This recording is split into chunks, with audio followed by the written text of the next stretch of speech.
Karbi Anglong autonomous কাউন্সিলত মোৰ নেতৃত্বত Diphu BJP চৰকাৰ দিল্লী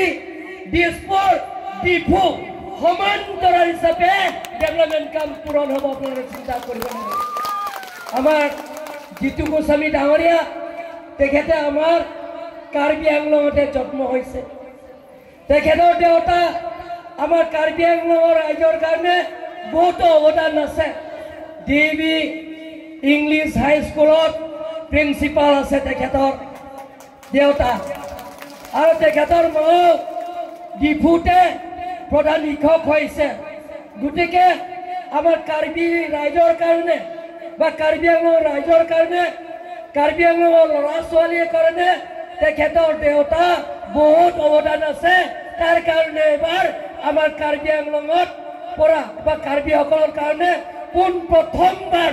25 জন ৱাৰ্ডে তেখেতে টিকেট দিয়া হৈছে তাৰ কাৰণে আমি সকলোৱে হাত চাপৰি মাৰোঁ সন্মানীয় ৰাইজসকল আজি আপোনালোকে জানে অসমত ভাৰতৰ ভিতৰত জনপ্ৰিয় chief minister doctor Himanta Biswa Sarma ডাঙৰীয়া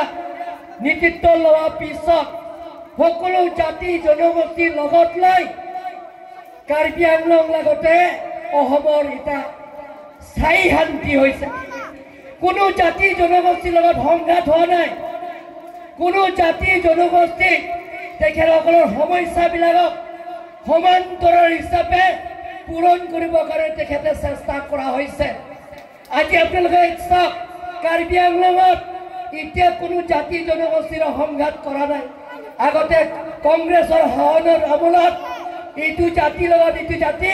সংঘাত আপোনালোকে দেখা পাইছে কিন্তু অসমত ডক্টৰ হিমন্ত বিশ্ব শৰ্মা ডাঙৰীয়াৰ লগত